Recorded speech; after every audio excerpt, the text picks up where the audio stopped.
Bueno, la temática de la formación médica especializada y de la formación médica en general, pues tiene muchos años de historia.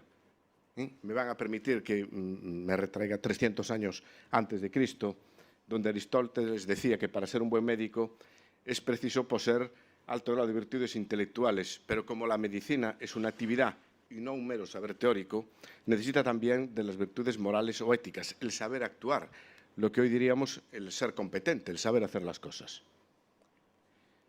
Bueno, en España las primeras referencias a la formación médica datan de, ya veis, de principios del siglo XV, donde el Papa Benedicto XIII, el conocido Papa Luna, el Papa de Benicàssim, decía que crea en la Universidad de Salamanca dos tipos de cátedras distintas para la formación médica. La cátedra de prima, que como veis ahí dice, leerá la parte de Avicena que los oyentes le demandasen o los más de ellos. Eran las cátedras de primera categoría. Y luego creó otro tipo de cátedras, que eran las de vísperas, que eran de inferior categoría, y esos eran los que explicaban a Galeno y a Hipócrates. Las primeras referencias en documentos oficiales pues son los estatutos de la Universidad de Salamanca, como veis ahí, que dice: no se dará carta de bachiller en medicina a quien no demostrara ante el rector haber practicado 2 años después del grado, además de los que practicaran siendo oyentes, que se modificó años más tarde por una pragmática de Felipe II que dice que estos 2 años había que ampliarlos a 5, o sea que ya existía una cierta preocupación, pero que, bueno, como veremos después, leyes se dictaron, muchos reales decretos y normas, pero muy poquitas se cumplían al 100%, o se cumplieron al 100%. Fijaros, Abraham Flexner es un teórico de la enseñanza de la medicina en los Estados Unidos en la primera mitad del siglo pasado. Y fijaros lo que decía: la educación médica probablemente no ha tenido en ningún sitio y en ninguna época, un nivel tan bajo como el que tuvo en nuestro país, refiriéndose a los Estados Unidos, en gran parte del siglo XIX. Y un dato que me llamó mucho la atención, que fijaros, a finales del siglo XIX, 15.000 médicos americanos estudiaron en Alemania, formándose, pero que otros tantos por lo menos estaban repartidos entre Gran Bretaña, Francia, Países Bajos, es decir, en la importante cirugía europea de finales del XIX y principios del XX. Bueno, a finales del siglo XIX se produce una gran revolución en los Estados Unidos con la creación del hospital, la fundación del Hospital Johns Hopkins, donde por primera vez se crea ya un programa formativo tal como los conocemos hoy en día, gracias a lo que se llamó los Big Four, los 4 grandes, un cirujano, internista, patólogo, ginecólogo, que se llamaron los Big Four, los 4 grandes, que crearon el primer programa formativo muy parecido a los que nosotros tenemos hoy en día y que pues revolucionó de alguna manera la enseñanza de la cirugía.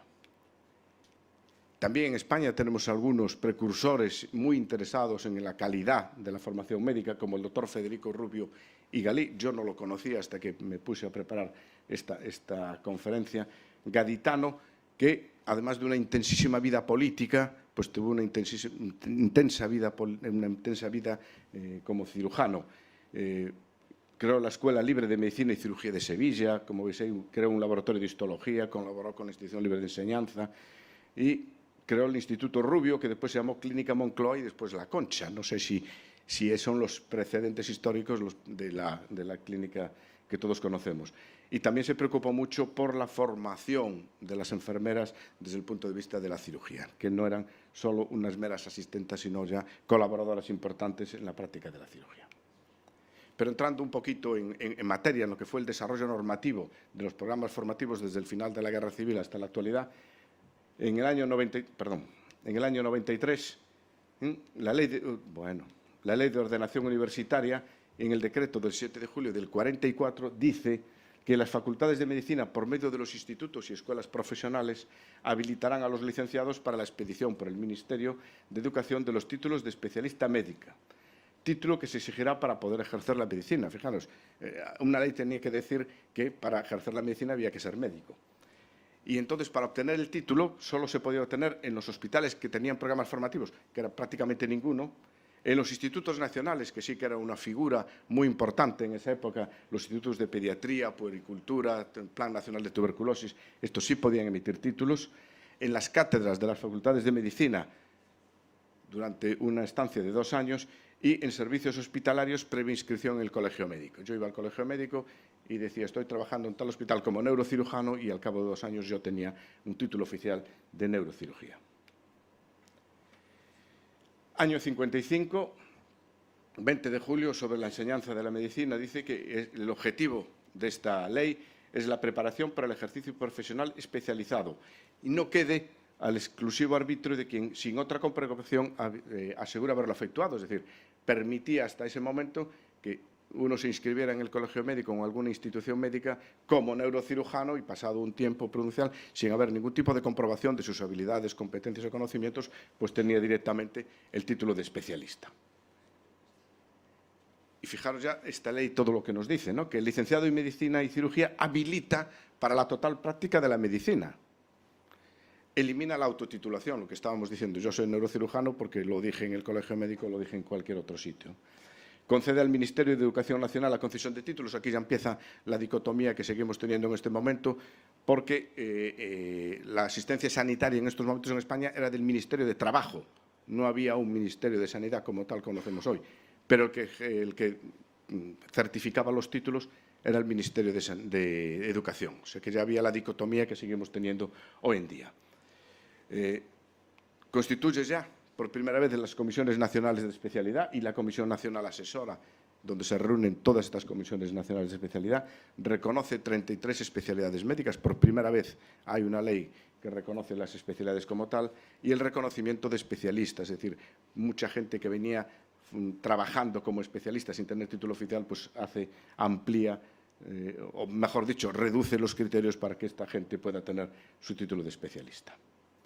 Para conceder el título, pues médicos con 3 años de ejercicio, médicos por oposición desempeñando plazas de especialista. Pensar que en este momento una gran parte de la asistencia sanitaria estaba prestada por las diputaciones, municipios, es decir, había un conglomerado sanitario muy diverso, y entonces sí se les permitía que si accedían a un hospital provincial por oposición, pues sí podía después solicitar la concesión del título, ¿no? Bueno, en los años 60 ya empieza a cambiar un poco la cosa, y ya algunos hospitales que yo pongo aquí, me vais a permitir porque no encontré, fui incapaz de saber en qué momento cada uno de estos hospitales empezó con sus programas formativos tal como los empezamos a conocer hoy, ¿no?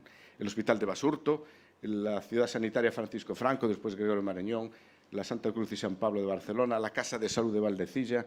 En el Hospital General de Asturias sí hay constancia de que en el año 63 tuvo ya un programa de residentes con residentes adscritos, ya veremos cómo evolucionó. La Ciudad Sanitaria La Paz y la Clínica Puerta de Hierro también hay constancia que en el año 64 ya por primera vez tiene residentes tal como los conocemos hoy en día. Gracias a la gestión de en aquel momento el profesor Segovia de Arana en Puerta de Hierro, pues crea el Seminario de Hospitales con Programa Posgraduados, que es el germen del inicio de los programas formativos tipo MIR como los conocemos hoy en día. Y fijaros, año 66, es decir, ya llevábamos algunos hospitales con programas formativos propios. El Ministerio de Trabajo, que era el dueño de los hospitales en ese momento, pues convoca ya 500 plazas de residente. Y no solo las convoca, sino que por ley dice que todos los años tiene que convocarse al menos estas 500 plazas de residente. Se accede a las mismas por concurso de méritos. Solo podían presentarse a estas plazas de residente licenciados en Medicina y Cirugía que tuvieran menos de 2 años de experiencia, es decir, que lo habían terminado los 2 últimos años. Tenían que ser en instituciones cerradas o en hospitales que eran propiedad del Ministerio de Trabajo y que era una duración de 3 años. Y posteriormente, unos meses después, ya establece la denominación que hasta ese momento no existía, de médico interno y médico residente, que es un interno y que es un residente. Pues médico interno era el que un contrato con el hospital, una duración de 2 años, mientras que residente tenía ya adscrito a un servicio. Fijaros que es un poquito lo que se nos quería establecer con la troncalidad. 2 años de rotaciones comunes, que serían los internos, y 3 años de formación, que serían en este caso los médicos residentes, aunque ya inmediatamente después se fusionaron los dos como médico interno residente, como todos conocemos. En esta orden del Ministerio de Trabajo se decía que cada centro tenía que tener su comisión de selección, fundamentalmente basada en el análisis del expediente académico, en las condiciones personales de los candidatos, en una entrevista personal y una posibilidad de examen. Es decir, era una selección bastante subjetiva y poco objetiva. Eso sí, decía que tenían que tener dedicación exclusiva ya desde ese momento. En el 69, esos 2 años que exigía para poder presentarse los amplían a 5, que antes eran 2, aunque después esta orden la revocan unos años más tarde y entonces ya se puede presentar todo el mundo independientemente de cuántos años hiciera que tenía la licenciatura terminada. Y bien, como veis, en los años 60 pues había un poco de galimatías en la formación de los programas. Cada hospital tenía su programa, cada hospital pues tenía sus criterios más o menos de inclusión, su programa formativo con diferentes.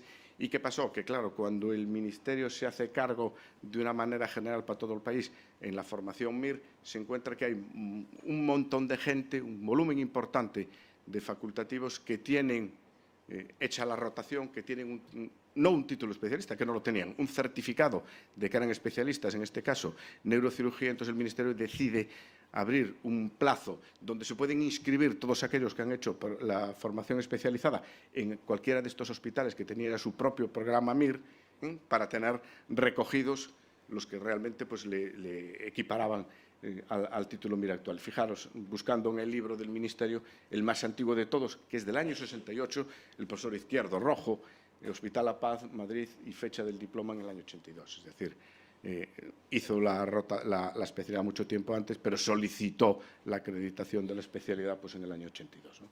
Hay muchos nombres conocidos ahí. Es un librito que editó el Ministerio para tratar de poner un poco de orden y saber cuántos especialistas tenía. Bueno, ya nos acercamos. Estamos en el año 78 y un Real Decreto, el Real Decreto 2015, ya reconoce desde aquellas 33 especialidades, ya pasamos a 51 especialidades médicas, reconoce las comisiones nacionales de especialidad. Ya por primera vez se crea un listado de requisitos para cada especialidad, requisitos mínimos para poder tener docencia dentro del servicio, que la duración de la residencia es entre 3 y 5 años. Ya veréis que poco caso se le hacía esto. Se crea el Consejo Nacional de Especialidades Médicos, se mantienen aún las escuelas profesionales dependientes de las cátedras universitarias. Esto se mantiene hasta la Ley General de Sanidad del 86, creo que fue, y ya dice que se debe convocar una convocatoria anual de ámbito nacional. Hasta ese momento las convocatorias eran por hospital o por comunidad, pero no de ámbito nacional. Estamos en julio del 78, el mes que yo terminé la carrera precisamente, y ya al año siguiente tenemos la primera Comisión Nacional de Especialidades, presidida por Gonzalo Bravo, estaba Juan Luis Barcia, y el presidente de la SLEN en ese momento, Ramón Jacas, que es sustituido después por mi jefe, el profesor Reyes Oliveros. Fijaros, señalo aquí 3 personas, Gonzalo Bravo, Juan Luis Barcia y José Gerardo Martín Rodríguez, con alta experiencia y figuras reconocidas de la neurocirugía funcional, que son los que participan en el desarrollo del primer programa formativo, donde ni se menciona la neurocirugía funcional. El primer programa es del año 79, una duración de 5 años, donde había que hacer 1 año de cirugía general en neurología y 4 años de formación neuroquirúrgica. Este, por ejemplo, fue el plan que yo hice. Yo empecé en el 79, pero yo no hice 5 años, hice 4, porque en nuestro hospital se decidió que el primer año de cirugía general en neurología ya lo iríamos aprendiendo en las guardias. Bueno, este era el currículum que se exigía. Intervenciones sobre nervios periféricos y raquimedulares, pues 25, traumatismos craneoencefálicos, tumores encefálicos y no tumorales 40, hidrocefalia, pares craneales 20, pero no se menciona para nada en este programa formativo. Es el primer programa formativo, se menciona para nada la neurocirugía funcional. También decía que había que hacer un examen a partir del 2.º año, que yo no hice, y me imagino que la mayoría de mis colegas de esa época tampoco, y un examen final de ciencias neuroquirúrgicas y currículum que tampoco yo tuve que pasar. Era un programa fundamentalmente de números, había que hacer tantas cirugías de esto, del otro, ya veis que era bastante genérico también. Bueno, en el año 84 cambia el programa, el anterior ya vemos que duró 5 años, y era un programa que en principio nació muy ambicioso, porque la EANS unos años antes había sacado ya un programa formativo por objetivos, y entonces vamos a copiarlos. El presidente de la comisión era el profesor Barcia Salorio, fui incapaz de conocer quiénes eran los otros miembros de la comisión. Entonces ya, fijaros, por primera vez, en el año 84, hace 35 años, ya hablábamos de 6 años. Aún hoy no lo tenemos asegurado. Había una serie de rotaciones, había una rotación importante en neurología de 6 meses y al final neurocirugía 4 años. Se parece bastante al proyecto de troncalidad, el 2+4. Pero este programa ya nació un poco tocado, porque ya contaban que iba a salir una ley general de sanidad, que salió pues año y medio más tarde, y que por lo tanto tenía cierto grado de provisionalidad. Este era el currículum que pedías, tumores cerebrales 30, lesiones espinales, y ya abajo por primera vez aparece otras, incluido con malformaciones, vascular, periférico, dolor funcional, pero por primera vez en el programa del 84 ya aparece algo de neurocirugía funcional. Lo que sí, hablaba nuestro programa de algo que introducen en el año 81 LENS, que es el libro del residente, que siempre se ha hablado, pero nunca se ha incluido como un requisito fundamental en la formación. Ya era un programa de números, pero también tenía algún objetivo, pero como duró poco, el siguiente programa formativo es del año 96. La Comisión Nacional está presidida por Máximo Poza. Poza, a partir de esta comisión, es cuando el presidente de la SENEC pasa a ser también presidente de la Comisión Nacional. Es un paso muy importante porque las intenciones de la SENEC y los planes de la SENEC pueden ser transmitidos a esta Comisión Nacional. El secretario era Roda y por primera vez en el programa del 96 tenemos representación de 2 residentes, el doctor Agües y el doctor García Pareras. Bueno, ya es un programa un poquito más adaptado a nuestros tiempos, que tiene unos objetivos generales, como son adquisición de conocimientos básicos y específicos de la especialidad, adquisición de habilidades prácticas, por primera vez se empieza a hablar de habilidades, no solo de números y de conocimientos, y de un aspecto muy importante, que es, reconoce ya que hay una responsabilidad progresiva del residente. Y añade también la adquisición de un bagaje deontológico y habilidades de investigación, que hasta ese momento los programas anteriores no lo contemplaban. Entonces ya es un programa de objetivos, pero también ya de habilidades. En este programa pues hay unos contenidos específicos que vemos aquí, de patologías que había que abordar. Bueno, ya habla también de funcional, lo deja así como funcional, vascular, malformaciones, etcétera, y una serie de rotaciones que, aunque teóricamente son obligatorias, después cada hospital, cada servicio las modula según sus situaciones personales. En el año 2008, nuevo programa formativo, en este caso hay realizado entre 2 comisiones distintas, una presidida por el doctor Ferrer, otro por el doctor Eiras. Eso sí, Miguel Ángel Arraiz está de secretario todo el tiempo. Y fijaros que aquí ya hay un capítulo pequeño, pero de neurocirugía funcional. Ya tenemos trigémino y otras neuralgias, descompresión microvascular, neurocirugía funcional, biosis estereotáxica, cirugía de la epilepsia, implantación de bombas, es decir, ya aparece la neurocirugía como un cuerpo importante de este programa. Estamos en el año 2008, hacía 20 años que Benaviz había implantado electrodos y aún seguía sin hablarse en el programa de esta tecnología, ¿no? Procedimientos que el residente debe ayudar o realizar en parte, los vemos ahí, llama a veces la atención, ¿no? Craneofaningiomas 5, bueno, ya habla de palidotomías y técnicas de estimulación. Implantación de bombas de infusión, es decir, ya hay un contenido funcional más significativo. Bueno, también en el año 2008, el Real Decreto de 8 de febrero, porque se determinan y clasifican las especialidades de ciencias de la salud y se desarrollan determinados aspectos, ya vino a sembrar un poquito más de confusión, porque es un Real Decreto, pero que el Ministerio deja que sean las diferentes comunidades autónomas las que lo desarrollen, con lo cual debería tener 17 desarrollos distintos, pero más de la mitad de las comunidades autónomas no lo habían desarrollado o no lo han desarrollado, como la nuestra, por ejemplo. Un Real Decreto del 2008 que regula todos estos aspectos sobre la obtención de títulos, funcionamiento de las comisiones nacionales, unidades docentes, etcétera, etcétera, etcétera, puede ser distinto en las 17 comunidades autónomas, y desde luego son distintos, pero hay más de la mitad de las comunidades, me parece que hay 7, o eran 7 las únicas que lo habían desarrollado. Por lo tanto, nos hinchamos de promulgar leyes, pero el problema es que después no se cumplen lo que dicen estas leyes y sobre todo no se desarrollan. Bueno, claro, es que no puede ser de otra manera. Esto es un poco, me costó un trabajo enorme tratar de saber todos los organismos que tienen competencias en la formación médica especializada. Entonces, el Ministerio de Sanidad, antes era el de Trabajo, y el de Educación, que participa porque es el que expide los títulos, toda una organización a nivel nacional en el Ministerio, pero claro, después tenemos aquí las comunidades autónomas. Con los cambios en unos y los cambios en otros es muy difícil ponerse de acuerdo y poder sacar programas que tengan un desarrollo similar, ya no digo igual, sino similar en todos los hospitales del país. Y bueno, llegamos al final, el programa formativo del 2019. ¿Qué es lo que va a pasar? No lo sé, no lo sé. Soy sincero, cada vez que vamos al Ministerio tenemos interlocutores distintos, pues veremos lo que pasa después de las elecciones. Pero ya es un programa que está basado en competencias, ya es un cambio en el paradigma muy importante, ¿no? ¿Y qué es la competencia? Según la Real Academia Española, aparte de la competencia industrial, es la pericia, aptitud o idoneidad para hacer algo o intervenir para un asunto determinado. Ya es un programa, como os decía, basado en competencias y es un programa que recoge 14 áreas competenciales distintas. Las vemos aquí: neurocirugía funcional, neurociencias, raquimedular.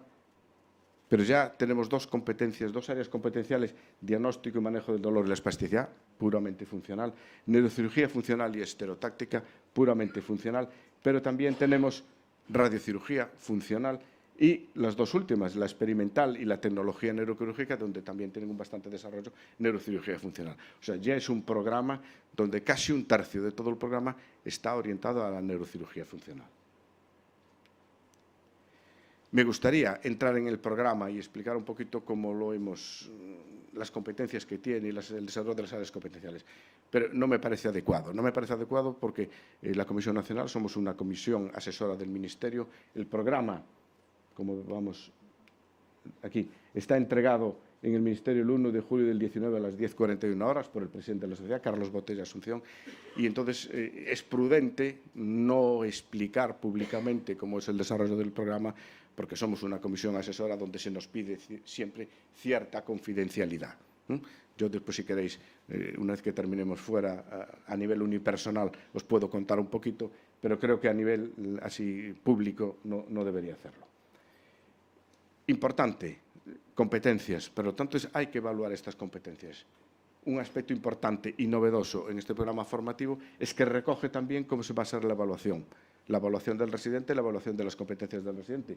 Y, por lo tanto, hay que definir muy claramente cuáles van a ser los mecanismos de evaluación que los tenemos aquí. El sistema feedback de 360 grados, es decir, es una evaluación de competencias como somos percibidos, es decir, la evaluación no solo la hace el jefe o el tutor, una evaluación unipersonal, sino que todo el servicio, e incluso el personal auxiliar del servicio, enfermería, puede opinar y puede evaluar a este residente. Un mecanismo de observación, un portfolio, examen escrito tradicional, audit de registros de los informes y todas las actividades que hace el residente, o observación estructurada, una observación directa de la actividad del residente. Y sin más, muchas gracias. Las preguntas, si queréis, hay preguntas ahora, pero si no, podemos hablarlo después en el café. Muchas gracias.